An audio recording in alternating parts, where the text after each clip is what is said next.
की पुकार है, ये भागवत का सार है कि युद्ध ही तो वीर का प्रमाण है। कौरवों की भीड़ हो या पांडवों का नीड़ हो, जो लड़ सका है वो ही तो महान है। जीत की हवस नहीं, किसी पे कोई वश नहीं, क्या जिंदगी है ठोकरों पे मार दो।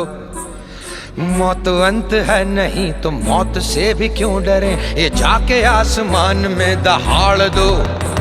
आरंभ है प्रचंड, बोले मस्तकों के झुंड, आज जंग की